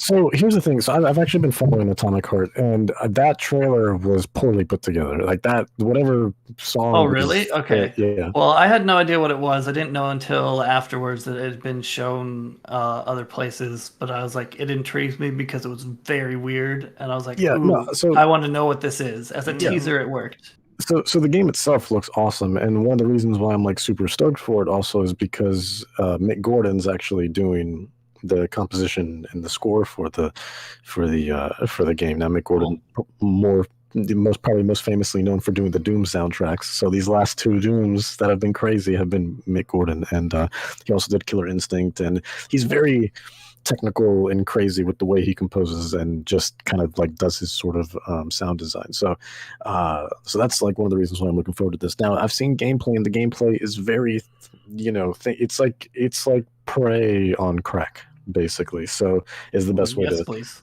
Yeah, to yeah, basically come look on. at it. So it's the best way for me to explain it. So that trailer was just so weird with like the Russian dance track that they put on there, and Well, like, yeah, the it music was- track is part of like you're seeing some weird visuals, but the music track just seemed like almost at odds with what they were showing. It Yeah. was just a little weird, but I liked it. I thought it was Yeah. fun. I was No, like, the I don't know game itself what looks the real game is, but this teaser has got me intrigued. Yeah. That one. Yeah, there's and- already footage and stuff out there, so definitely check it out. Yeah. That one and Replaced, I thought looked kind of cool. That Oh, was a Replaced, looks yeah. cool. 2.5 ID game. I'd never heard of it. I don't know if we'd seen anything about it before. It was new to me. If we had, it was new to me. So Yeah, I really, really like how we're getting a lot more games that are very retro pixel art, but they're doing something fancier with it, with lighting or other things to just give it a unique look. And this is another kind of slightly different take on that, which is really nice. yeah. All right. Summer game. I liked- Oh, sorry. I go don't ahead. care about the game, but I liked the trailer for the update to Grounded just because it's more comedic Obsidian trailer goodness. Yeah, I've never tried Grounded before, and I need to. I've meant to download it and try it out. Now that it's kind of more into it sounds like it's more out of the early access, getting closer to out of the early access. Yeah, they've updated it several times, so Yeah. I'd be surprised if it doesn't go, if it's another year and they haven't come out, I'd be like, what are you doing, guys? Yeah. So maybe now might be the time to try it. It definitely looks like it'd be fun with friends. Yeah. So, all right. So moving on from Xbox, we'll go into Summer Game Fest. I did not watch anything from Summer Game Fest except one trailer, and that was the Ash game.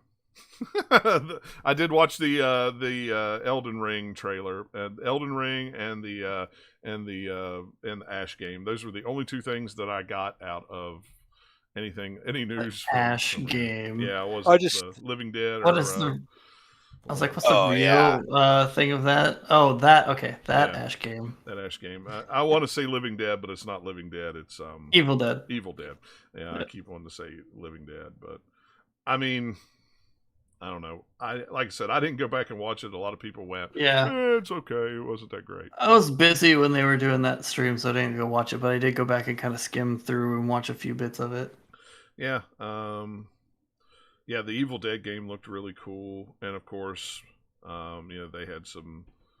They had the trailer for Elden Ring, which that seems to be what everyone's pretty much excited about. Well, because that's the one biggest trailer to that community of people who like Souls games have been waiting and Yeah. like frothing at the mouth, like show us Elden Ring every time there's a show. Is there going to be Elden Ring? No. We finally got to see some Elden Ring of what that actually looks like. So that was very, very cool. Yeah, it looks really nice. You know, I'm anxious to see, you know, more gameplay. Exactly, you know, is it exactly like Dead Souls except open world? Is it a Well, from what they've said, it's like more open world, and like from what people are anticipating, whether they're right or not, it'll be kind of like some open worldiness, and then you go into maybe like dungeons, like a Zelda game. Yeah. So they're, because Miyazaki's a Zelda fan, they're guessing probably based on that. Yeah, it kind of That'll be seemed kind that of way that from the structure. trailer. You know. Yeah, just way darker than any Zelda. Yeah. And they've said it'll be the closest to Dark Souls, but looking at that trailer, I see pretty much every Souls game. So I see like, ooh, that looks like a little bit of Bloodborne design, or like, oh, that creature's from, Sekiro, or that looks a little bit like, Dark Souls or Demon Souls. And so I think it's probably going to be a lot more of just like, hey, this is From Software doing all of the things that they've done in previous games and kind of putting a slight new spin on whatever this new universe is. Yeah. But it looks the most like Dark Souls to me as far as just visual design, but combat-wise, it's a little hard to tell from the trailer what it'll feel like. Death Stranding. They also had. Okay, I was just gonna go to a different new game. Oh, So, well, go ahead. Death Go ahead. Stranding. I was just gonna say the other probably big one was Tiny Tina's Wonderlands for Borderlands Yeah, that one was universe. that one was the other one. I don't know. It'll be fine. I'm They sure. say it's not a Borderlands spin-off, but it's exactly what it is. I was It's a gonna say. Borderlands. So you have Borderlands characters, guys. Like, come on. It's a standalone game in a Borderlands universe. That's the definition of a spin-off game. Like, what? Exactly. What? I like the. I saw that Metal Slug Tactics is coming. Yeah, that looked Kinda really good. Yeah, Kind of a different spin on the Metal Slug franchise. Tactical instead of I like would- a 2D I would play that. platformer. Yeah, me too, man. It looked really cool. And then there's the only other thing I really noticed. I'm a big fan of the Salt and Sanctuary game. It looks like they're Oh, coming out with yes. sequel. Salt Mhm. and Sacrifice. I forgot about that one. I'm a big fan, but I'm terrible at it. I haven't never finished it. Speaking of Souls games. There you go. Yeah. 2D one right up 2D your alley. Souls game, 2D yeah. Souls, yeah. Man, if you actually watch the stream, it's really, really funny how many awkward celebrity appearances there are. Jeff Goldblum shows up. Yeah. Ryan Reynolds showed up. They had Kojima showed up. Ashley Birch was there for the Tiny Tina thing, so that wasn't awkward because I don't know, she knows what she's doing maybe. But yeah, it's just I don't really know funny. I don't know why when the summer game fest they feel they have to get some celebrities in there. If it's somebody that did work on the game or something like that, yeah, I get it. But That's what I don't it was know. all related to things. It wasn't just random, so it was all specifically to things. Like for Ryan Reynolds, it was for the Free Guy thing for a new trailer for that movie. But for Jeff Goldblum, it was the Jurassic World game that he narrated. I think. So it's not like they're completely unrelated. But I think it's just partly because Jeff Keighley wants to have it be more of a spectacle type deal and get more than just super video games people in to watch it maybe, but I don't know, or it could just be him because he's super excited and wants to get these people in, especially with Kojima. He just has to say, hey, you want to show up? Yeah, and speaking of Kojima, Death Stranding director's cut, I guess Dennis, you'll play that again. Because that's a game that needed a director's cut. So here's the thing.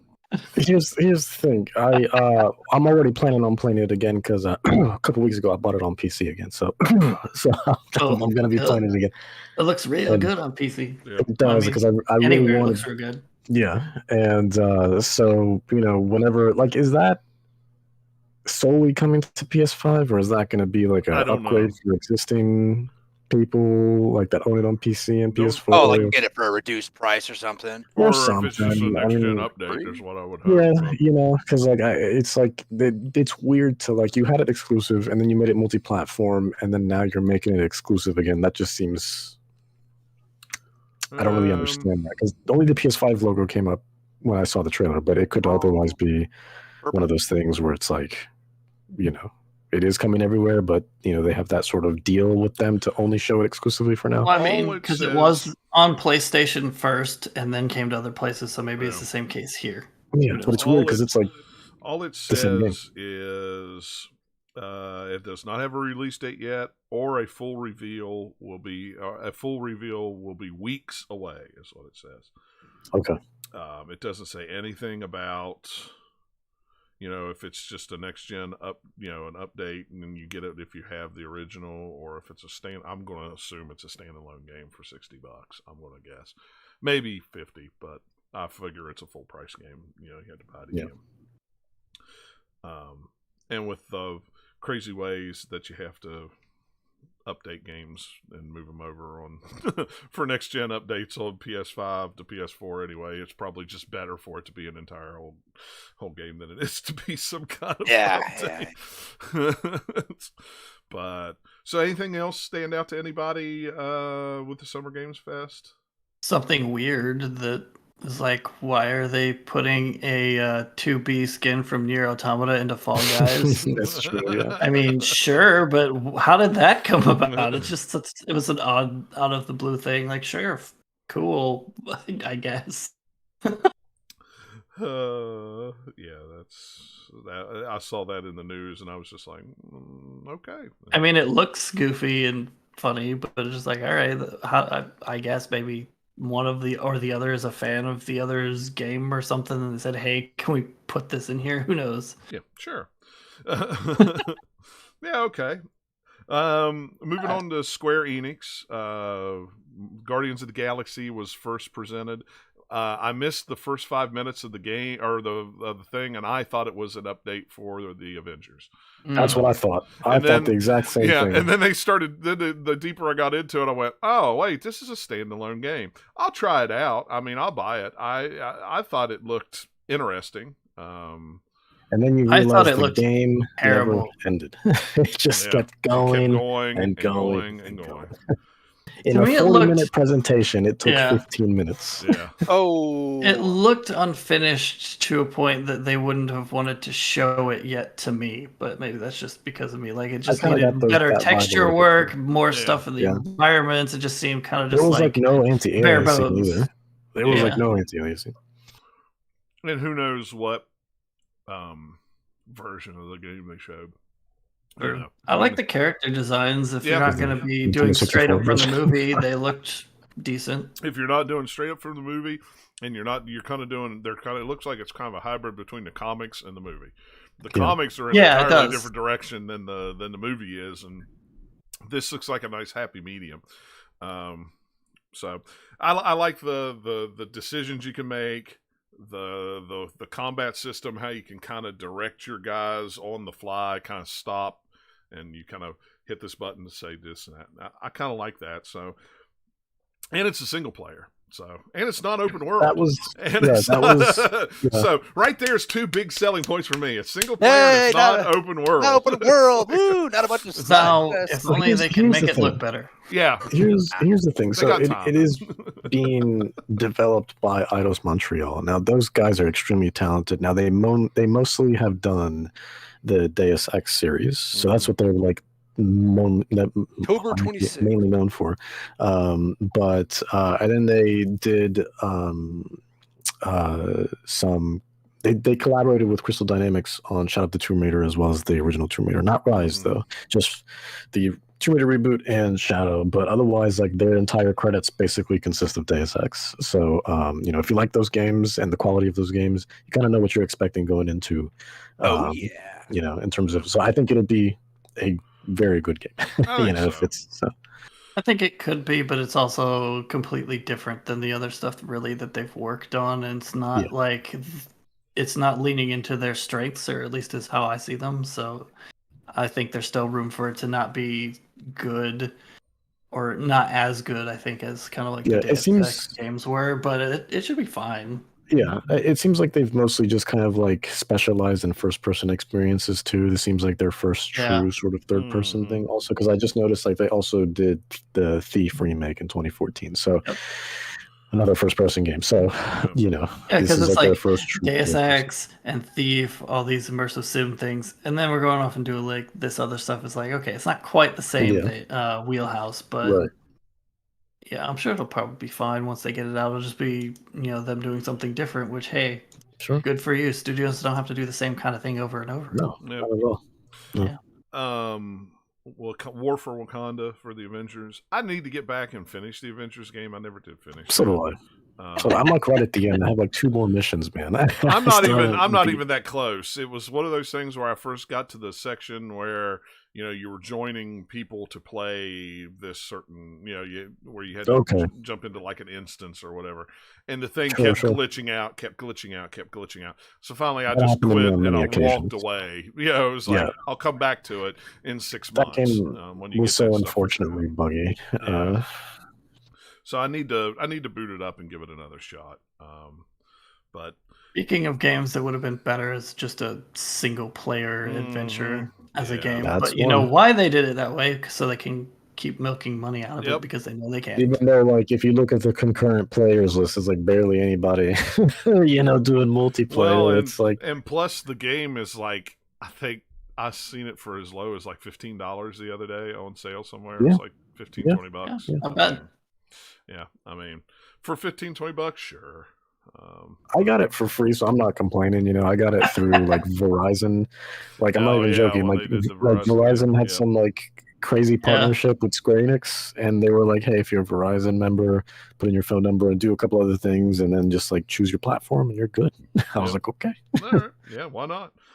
I stepped out of some of the. I had stuff I had to do, so I didn't catch all the Square Enix presentation.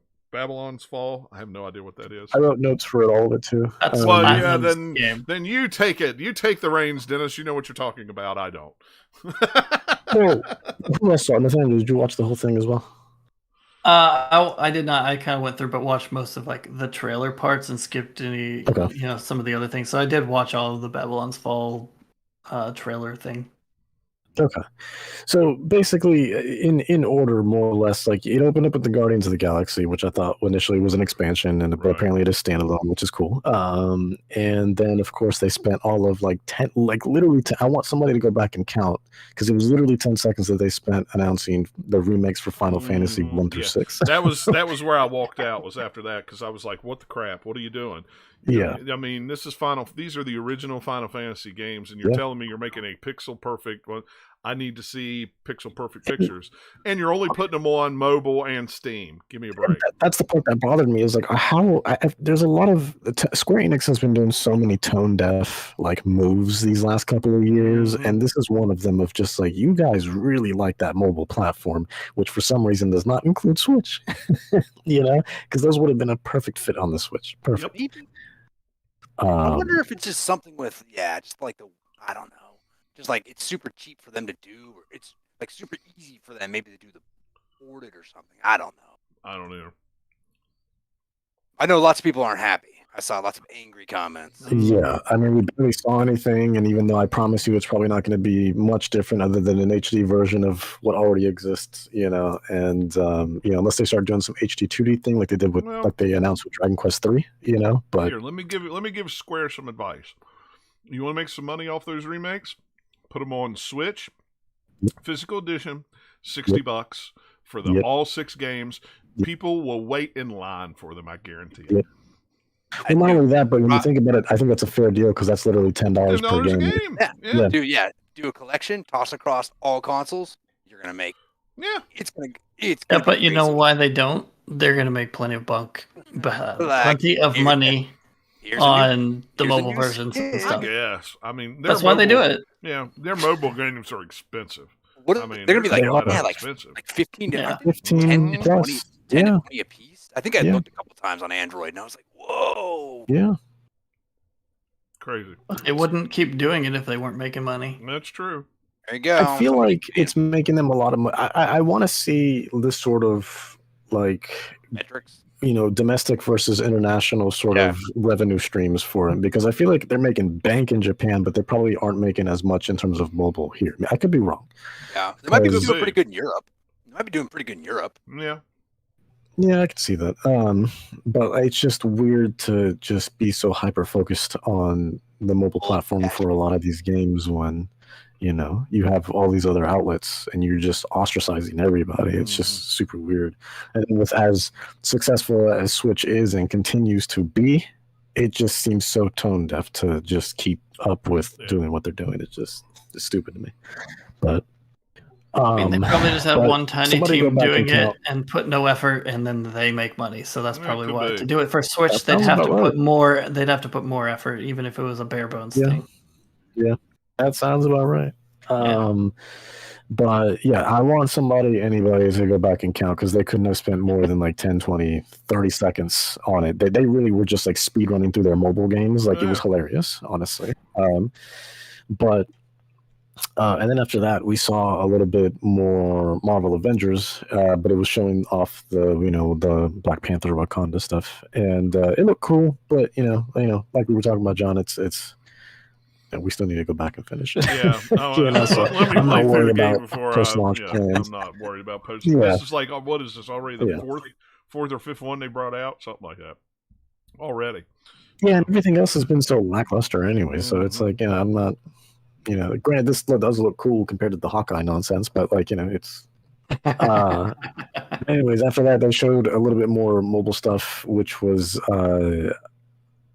I think there's some more Final Fantasy stuff, but the one that kind of struck out to me, even though they barely showed anything of that, it was just the logo, was Hitman Sniper: The Shadows. So the new sort of Hitman game is coming to mobile, and I've played a Hitman mobile game before, just a regular Hitman Sniper, and that game admittedly is like super fun. It's definitely a different take on Hitman, but it's fun though because it's a lot more methodical. You just kind of rest in place while you're sort of you're using your fingers to drag the reticle on the screens, and then you double tap to zoom in and all that. And but as is with any Hitman game, the environments, even for a mobile game, are fantastic, and that's kind of what makes Hitman for me. Is I love exploring those environments, and even though you're kind of like perched up on like a high cliff, they're still super cool to just look, and then you just pop your victims one by one, or your targets rather.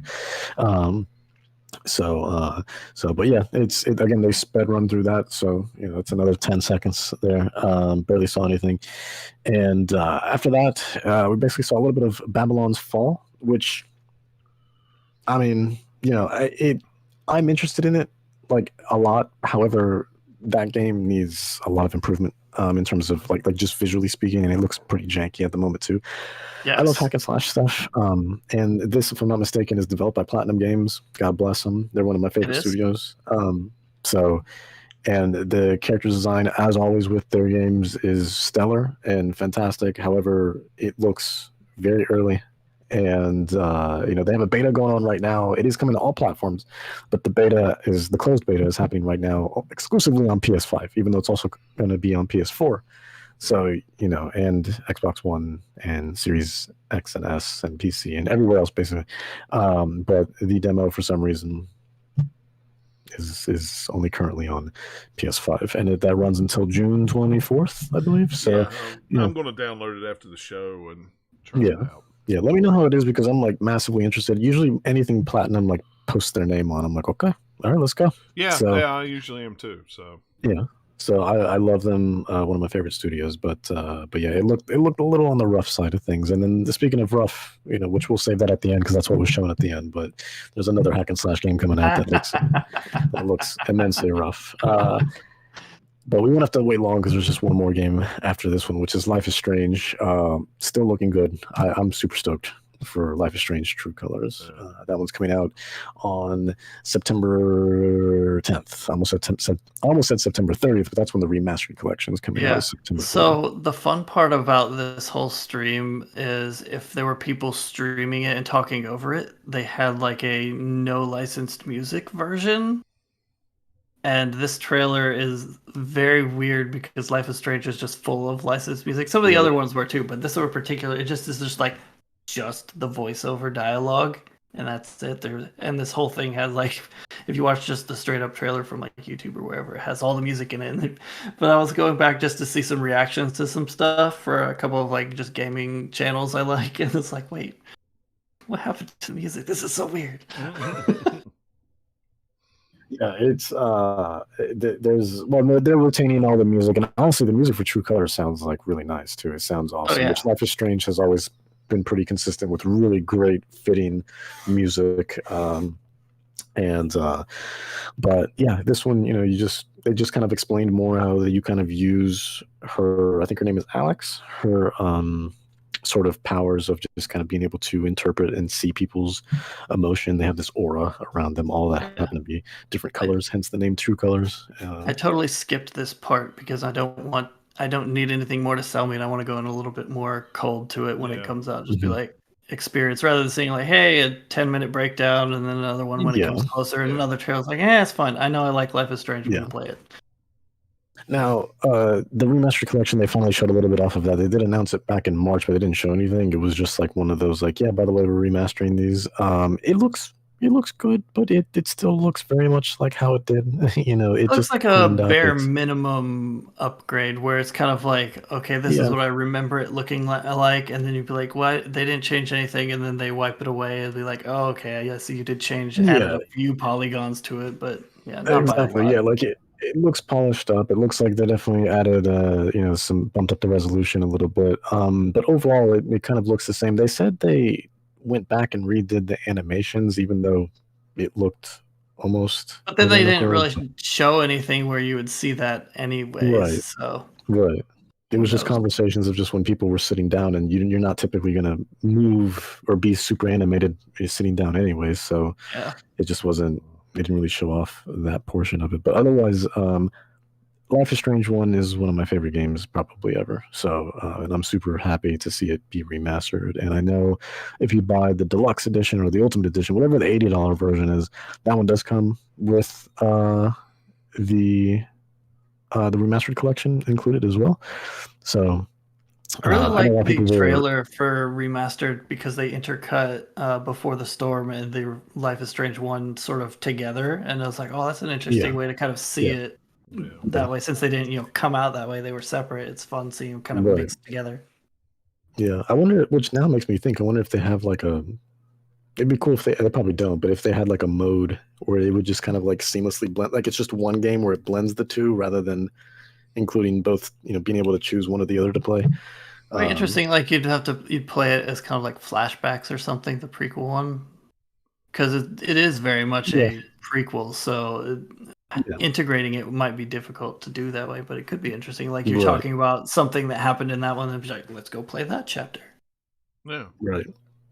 So that I think that'd be interesting, but they probably won't do it. They more than likely are not doing that. If not, you could probably find a Life is Strange fandom site somewhere that has said, play this chapter, then play this, and there you go. Yeah, I know with one of the biggest complaints, and it's been like this since March, even though they said this and apparently people forgot, but a lot of people are having problems with the $60 price tag of True Colors, because the other Life is Stranges have been, they started off being $20 and then they went up to 30 and 40, and now this one's 60. And here's the thing. Number one, it's not episodic. Like, you get the whole game right away. So there is no, chapter 1, episode 1, all that nonsense. Like, it is one full game from beginning to end that you can play. Number two, the environments are much bigger than how they have been previously. I think this one isn't going to be as linear. You do have the freedom to kind of walk around and talk to people, and that'll sort of blend the story any which way, depending on where you go, what you see, what you find. Number three, they got collectibles everywhere. So from what I remember seeing. Number four, with the Ultimate Edition, or I might even include in the Deluxe Edition for a few dollars more, that one does come included with the Remastered Collection. So now you're getting 3 games, close to $60. So now my only worry is with True Colors, like, so long as it's not how the others have been, which is like 4 hours, usually spend about an hour or 2 per episode, you know what I mean? So like, if I can get a solid 8 hours out of this, 8 to 10 hours, I think I'll be happy, and then especially with that sort of that replayability, because you do have those collectibles, you do have so many things that you probably won't see in one playthrough because of all your choices, and maybe you want to jump back and make different choices, so on and so forth. Like, I think at the end of the day, you will get your money's worth out of it. So, But yeah, that's just me. So I mean, I think that Life is Strange 1 it could have been a $60 game if they had released it just all as one game, and it would have Sure. been worth it. So if it's at least that much, but even more, then come on, stop complaining. There's plenty there. Yeah. They've earned Yeah, it and by like- this point. Like, come on, Right. Life is I was Strange gonna is a say- really good franchise. So yeah, Yeah. exactly. Like Life is Strange has that sort of repertoire of like quality clearly. So it's I wouldn't worry too much. Now, lastly, that's what they showed. That was last, and then we're like, no. I mean, as everyone does now, ever since Nintendo has spoiled everybody now, so it's just One there's more always that one thing. more Yeah. thing. before Oh we yeah, go. and don't forget, Xbox even did it with the mini fridge. We forgot to talk about the mini fridge. They Oh, did- that was the my one God, more the thing, mini one fridge. more thing. Yeah, Because the they one more literally thing, had one more Phil thing. Spencer saying that before they showed the last game. Yeah. And then they had like the montage, and then they have the Xbox mini phrase. Yes, Yeah. we're really doing it. Wink, Yeah. wink. Like, come on. Yeah. But anyway, what sorry. killed me about that, it was so funny. I couldn't help but laugh. But when they were just like at the very end, like Xbox and chill, Oh, that That was killed me. hilarious. Yeah, that killed me. That trailer was awesome though. Like the dialogue or the text that they had, kind of overlaying the trailer was awesome. But that's even more money I'm spending this holiday season. So there yeah, you I'll go. probably get one too if they're not too crazy. I've always wanted a might mini be- fridge. That's the thing. will it be They I've have wanted these- easier? one for down here. Yeah, I've Yeah. always wanted one Question. down here. Will it be easier to find one of those or to find a Series X? That's a I good think question. that's a great question. I feel like those might probably sell it like crazy too. Well, yeah, because they'll probably only make a few of them anyway. So Yeah, How much price wise? What are you guys thinking for that thing? $200 maybe. that's what I was going to say. It was $200. That may be. I wouldn't think that it'd be may be- less. I think it might be more than that. Actually, I don't Yeah. think it'd be less than I- 200. I That'd be think the that's minimum. me being optimistic at 200. That's me being optimistic, yeah. But I can see it. I wouldn't be shocked me if it's like 400. So. Yeah. And if it is, then nah. It's the same price as the actual console. Would be hilarious. Yeah, that would be, wouldn't it? Oh my gosh. Or Just just start put bundling them, and too. put it on the shelf next to the actual console, so you have like See the how many console, and then parents like buy the the- jumbo size console. It's not a fridge, really. I would love for them to like bundle it too. Just like put that in Xbox or like all access as well. Like Yeah. you can get the fridge edition the of fridge the edition. series. You open up the fridge and you have your console inside the fridge. Oh my god! And with the That's controller great. like in one of the slots in the side. Instead of like a little thing to put like cans in the door, it's like controller holders. Right. Yeah, that'd be great. Microsoft. It's all here. All the ideas are here. They figured Hey, it out. even have chargers in there. It's not really a fridge; it's just a console like refrigeration device, so that it stays cool, and then What's you the can charge your fridge? controllers. Sure. Like just so you had like multiple like utility. I mean, not that you could use it for anything other than a fridge, but if what if the cables, like what if it had like that figure 8 cable that would like to power it on also. That way, like if yours broke or whatever, you can just pull it out of the fridge and you're good to go. Like I would love that. But anyway. So anyways, just jumping into the last thing of Square Enix's immensely disappointing conference, though I will say it was still better than Ubisoft's. Yeah. Yeah, because they at least showed some new things, even if they weren't like super great looking. Yeah. It was still at least more new things than Ubi. Right.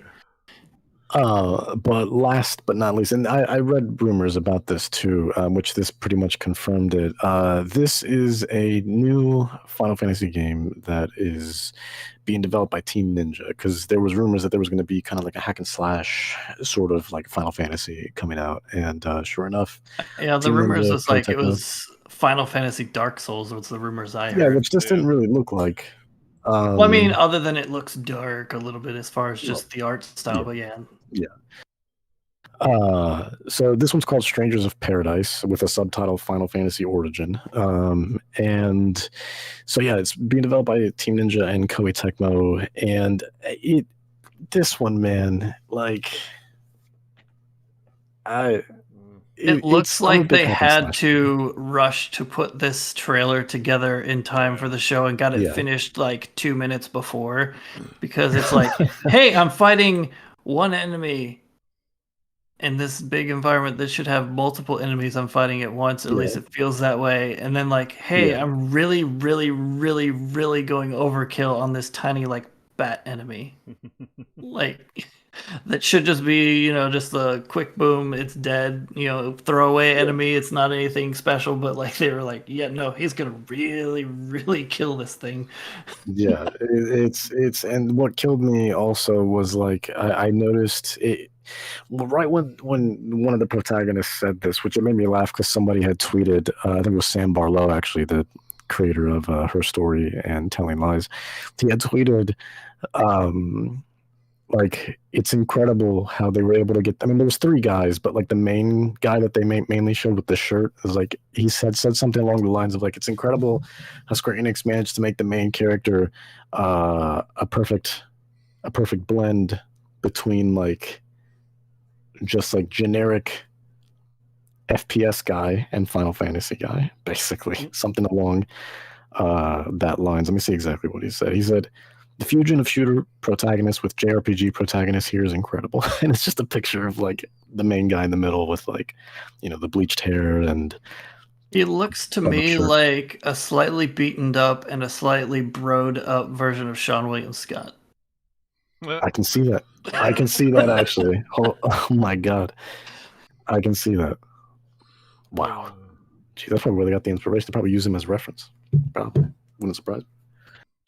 But that game, man, was like it. Like, I love hack and slash and I love Final Fantasy, but and I love Team Ninja and I love Koei Tecmo, but this was not it. It was not ready. No. I am not ready to kill Chaos. Just stop saying it already. And that's why I'm going to download the demo after the show, because the demo's up on PS5 for this. So I'm like, okay. Yeah. No, speaking of Chaos, I want to see what this is really like. Speaking of Chaos, speaking of Chaos and the demo, apparently a lot of people are getting corrupted data errors when they're downloading the demo. So there's true chaos before you even play the game. Yep. So everyone's like losing their mind right now. So no one's able to download the game. I didn't know the demo was going to be coming out because I think the trailer itself said coming demo soon or whatever, and I didn't look into it further than that. Yeah. But hey, man, chaos is forever. So because like Final Fantasy it has its own stylized, way of how it sounds with like how the characters speak and all of that, and then I don't vibe with that necessarily, and then this is already steps below even that level of just like, wow, just no. Sure. Just no. Yeah, I think like a big thing for me too that happened in the trailer a lot is like I think some of the most overused localized catchphrases, they exhausted every single one of them in this trailer, which was like the guy in one of the moments, like when he was like killing one of the enemies, just goes, "You're dust." And I'm like, I hate this, I hate it. And then after he says that, like all of like 10 seconds later, you just hear the same guy go, "Die already." Like, I'm over it. I've heard that in like, it's probably got to be one of the most overused localized catchphrases in gaming history, specifically Square Enix history, because I swear I've heard it in so many of their games. So many. And it's just like, you don't have better writing than this? I mean, maybe you have, like with how like unfinished this looks, maybe they just pulled some stuff from a sound library from their previous games just to have something in there so it wouldn't be quiet. Who knows? Because it just it looks super, super rough. Like, why are you even showing this at this point? It is not ready to go. Yeah. No, it's possible, but it was like it didn't have that sort of spark or magic that I expected it to, just because, again, I'm a big fan of hack and slash, I'm a big fan of Final Fantasy, and then it's being developed by Team Ninja, and and Koei Tecmo as well. So I mean, I'm not sure what was going on here, truthfully, but I guess it was just one of those things where they're like, we got to show something, but at the same time, why, if Square Enix was so worried, why not, pull out like Konami did? Not that, I mean, I don't think Konami had a game to begin with, but, why not? So, because then that would require them to make games, so if they were there, and they just don't do that. So, anymore. And they refuse to do anything with Silent Hill, so. Yeah. Yeah, that's just sitting there. They're just, that could be a huge cash cow for them. Make so much money. Like Metal Gear, but no. Whatever. Just Make sell all those more IPs to somebody. Slot now. machines. Yeah, Just sell them. Sell them to somebody. Yeah, Whether please it's sell Sony, Castlevania Nintendo. to somebody, please. That as well. Yeah. Sell it to Sony, Nintendo. Who cares? Sell them to somebody. Just do something with them. It's ridiculous. Yep. So, Yep.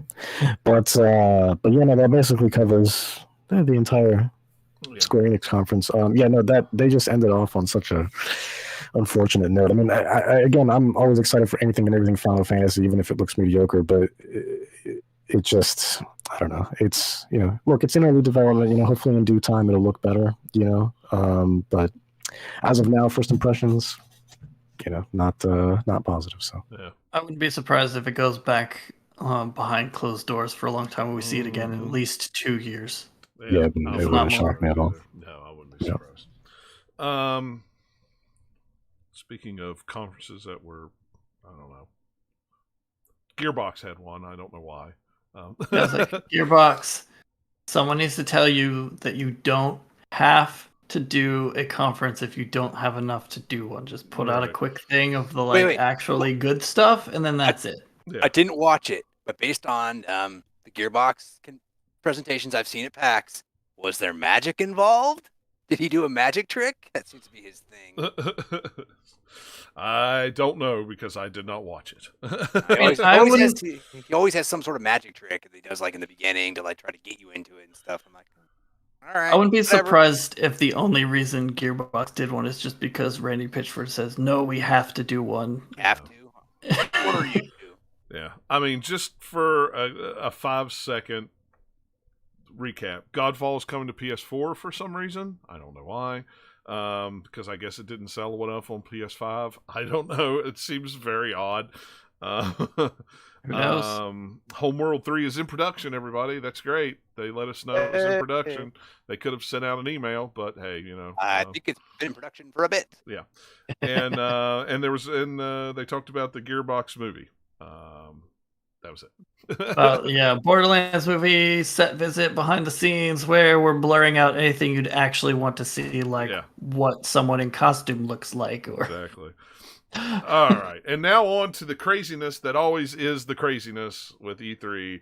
The Devolver digital. I love Devolver so much. Oh yeah, so much. And this one they just made fun of game subscriptions the whole time. I was going to say subscription services, basically. Yeah, subscription services, and it was hilarious. Yeah, it's like if you count out like the percentage of when they're actually showing games versus just the overtop presentation, it's, you know, a small percentage of showing actual games. But when the presentation is this weird, over-the-top, crazy, it's fun to watch. It's entertaining. It really is. It's very fun to watch, and I have not had a chance to go back and watch it yet. You need to. Yeah, it's so good. It's on my list of things to watch. For something fun though, that might throw some people, is they have the actress or person or whatever who is the face model for one of the characters in Last of Us 2. Is in the Devolver thing as one of the side people characters. So a lot of people when they see it are like, wait, is that Dina? That's weird. She had a small part though. She was just kind of one of the like side people that didn't speak very often. Yeah. So did any of the games stand out? Any of these games stand out to you? That they announced? I want the Scarfing Chili Dogs game. Surely that's a game. Oh, wait, it wasn't? Sorry. I'm trying to remember. Oh, yeah, like Wizard with a Gun, I thought looked kind of fun. Yeah, that one looked cool, actually. Yeah, that one. And I mean, it's very on-the-nose name, because when they were showing it, I was thinking, oh, this is like Wizards with Guns or something. I think I had like Sorcerer in my head or whatever, and then they said Wizard with the Gun's the actual name. I was like, oh, sure, cool. Yeah, right. That one looked pretty interesting. And then there was a different one that had, unless it was that one, I don't think it was, but the aesthetic was sort of similar of something with ink. There was like something that was like ink on like a board. It looked like a board game, but it wasn't. It was like more action-y or something. I don't know. Board game.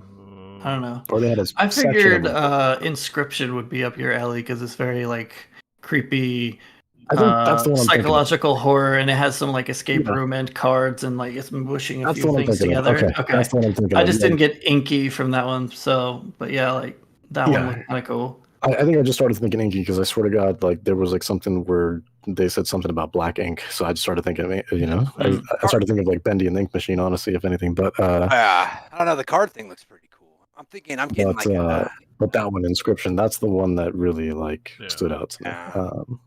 maybe like a Slay the Spire. That's what I was thinking about when I was looking at a little stuff.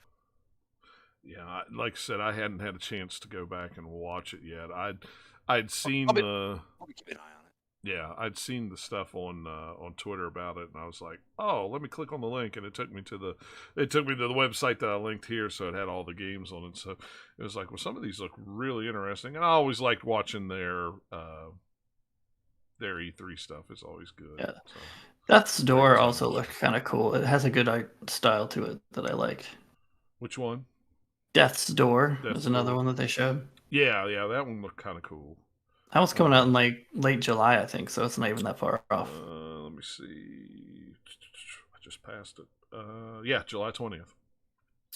Series X and PC. So, I wonder if that one might be on Game Pass. It could be. I don't know. Could be. Yeah, I don't know. It doesn't say, but yeah. I mean, they probably wouldn't say on Devolver's website necessarily. No, That's more of Xbox is going to be pushing the Game Pass. Right. Yeah. So. Devolver's going to do their Max Pass Plus, whatever, where it's like this, That's super right. crazy subscription fee of $0. Yeah. Well, it's just, and then I get people on that service. So when I see a game that says it's only released on Xbox and PC, my mind immediately goes to, I bet that's going to be on Game Pass. It's like, Game Pass. But I mean, they definitely have a lot of things coming to Game Pass, so it's not a bad guess. No. I actually probably at this point I could put every game coming out on a dartboard and hit at least throw 3 darts, and probably every dart will hit at least a game coming out on Game Pass. That's right. So, I mean, at this point. But I mean, overall, I mean, we haven't got any huge surprises so far with E3 stuff. I think Nintendo's going to be our last hope for something we weren't expecting. I mean, there was some stuff during Xbox that we weren't necessarily expecting or know what it was. Like, we assumed that Arcane Austin was making something. We just didn't know what it was. Right. And, it wasn't anything like big, huge, Keanu Reeves moments or anything this E3, but it's not built for it being all digital, really. Anyways. No. But yeah, I don't know. But I mean, if anything, so far we've learned that Xbox has a lot of games coming to Game Pass.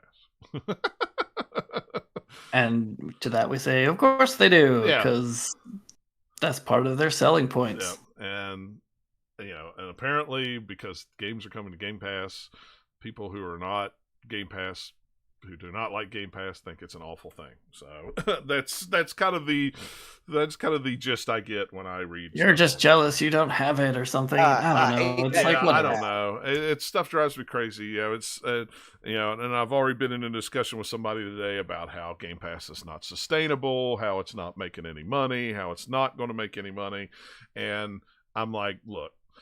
Every month they get 1 million more subscribers. It makes money for Xbox. Yeah. The studios on it, though, that's where I could see it somewhat falling down. It's like, oh, we didn't make enough money off of this last game. Yeah. But even then, I don't see that happening. I don't either, because Microsoft gives a lot of money. And in the meantime, it's still a great deal. Like, it's not as good a deal for me personally, but I can still look at Game Pass and be like, yeah, that's awesome. Yeah, I mean, it lets me sample a bunch of things I wouldn't normally play. Well, yeah. I'm not interested in. Well, I'm it's like, all right, that's cool. If Sony had Game Pass, had their game, had their whatever they call it, PlayStation Now, and had their first party games on it, I would subscribe to that, and I would play it. And a game like Returnal that I paid $70 for, played it for about 5 or 6 hours, and then went, this game really isn't for me. I'm not enjoying it as much as I thought I could. I dished out $70 for that game. Yeah. And now And so you would have gotten to try it and be like, okay, that was cool, and then you're done with it, Right. and you don't feel any worse off because you're just like, okay, whatever. In the meantime, somebody's raking in the subscription money, so eventually they're getting that $70 out of you anyway. Yeah, right? exactly. So everybody's happy. Exactly. It's like, so now it's like, well, there's games that I definitely I bought Ratchet and Clank. I haven't got to play it much. Oh man, I need to buy that one because I want to play it. It looks well, I'm awesome. interested to see if you have the same thing I do. I knew we weren't going to talk about games we played, but I will mention this. I played like the opening crawl of Ratchet and Clank, and it's pretty much the tutorial. I mean, I haven't bought it, so I haven't played it. So touches, push this button to do this, put this button to do that, push this button to do this. Well, I got up to the point where you rift tether. You throw a tether out, pull yourself into the rift. It kept saying hit L1. I pressed L1, didn't do anything. Pressed L1, didn't do anything. So I tried to jump and press L1, died. Went right back. Hey, press L1 to tether. Hey, press L1 to tether. L1 to tether. Still nothing. Shut the game down. Saved it, closed it out, rebooted it back up, and luckily it saved right at that spot. It said, hey, press circle to tether. Oh, I had to press circle to tether, not L1 like you were directing me to do. And I sat there for 10 minutes like a dummy, pressing L1 and not doing anything. All right, thanks. This is when having a printed manual with like a gamepad layout would have been helpful. If you would have even given me a sheet or even of in paper the pause in menu. there. Yeah, even had a sheet of paper in there that said, hey, here's your controller layout and what buttons you need to press. And I literally said, oh, now it's circle. Okay. Wait a minute. And the credits rolled and said, Ratchet and Clank. I'm like, all right, well, I don't have time to play because now I sat here for 10 minutes hitting the wrong button to try to do something. So thanks a lot, guys. Appreciate it. I'll come back to you in a couple days. I wonder, can you remap buttons in any weird way that would have become a glitch somehow? Like whether it's system, can you do that system-wide on PlayStation? I don't know if you can on PlayStation. You can on Xbox, but I don't know about PlayStation. I've never messed with it. I know you can set like your defaults to where like if you want inverse sticks or anything like that you can set, but I don't know that you could map something like that. Yeah, I don't know either. I'm kind of held off playing it because I'm hoping my new TV will be here this week. So there you go. So I'm kind of waiting on my 120 hertz variable refresh rate TV to get here before I really start. Ooh, fancy. Well, anyway, I wanted a new TV for upstairs, so the TV down here, even though we bought it a year ago, is now graduating to do full-time TV upstairs. Because, I don't need 120 gigahertz TV upstairs. I need it down here. So No, why would you want that for just like TV watching? That'd be terrible. That's my excuse anyway, so that's what we're going with. I like it. Take it as a win. All right. Well, that wraps up 2 days worth of E3. Our plan is next Saturday or Sunday, and earlier maybe if we can. We'll see. We'll see how work weeks and schedules work out. But as of right now, it's either going to be Saturday or Sunday. We'll come back and we'll talk about everything else E3 that happened, the PC show, the Nintendo, and whatever else happens between now and then. But so far, I mean, considering everything that's been going on in the world the past year, it looks like we're still going to have a bunch of games to play come this holiday season. Yep, so they'll have stuff. I mean, looking at all this stuff, it looks like we've got some stuff less like for the rest of 2021 is not bad, but 2022 is going to have a lot of things. Yeah. 2022 is going to have a ton of things. So, and who knows what's coming from Sony? We haven't heard anything. I mean, we can make some assumptions, but we do know that like God of War got delayed to 2022, so that at least theoretically will be there at some point. Yep. Horizon isn't out yet, so if I'm guessing that's a 2022. Like, I don't know, maybe they'll pull a surprise and say it's out this year, but I don't think so. I don't know. We'll see. I mean, if it is, it's probably going to be very late 2021. Yeah. So. But we'll see. But They'll be like, scheduling it, like, please no Zelda, please no Zelda. Yeah. And maybe that's what they're waiting on. Maybe that's what they're waiting. Maybe we'll see what Nintendo says this week, and then that's why Sony doesn't want to be at E3. They're going to wait to see what Nintendo says, and then they can safely make their announcements later in the summer. That's probably a smart move. That's probably a real smart move, because I hate to tell them, if Horizon Zero Dawn and Breath of the Wild 2 both come out at the same time, it's probably going to be Breath of the Wild for me again before I play Horizon. So that's just me. But yeah, so if you enjoyed this, guess what? You're going to get another podcast episode next week. So, it's been a long time since we've done week after week after week podcasts, but it's been a while since we've had a lot to talk about. So, That's true. I mean, having E3 back kind of helps a little with that. Yeah, it really does. It really does. So, but yeah, if you want to come hang out with us live, just follow us on Twitter at GL_podcast. And I always try to tweet out, a couple hours before we are going to go live with the recording of the episode. And like I always say, if not, you'll get it on your podcatcher when I post it, which will probably be the next morning or maybe tonight. Who knows? We'll see.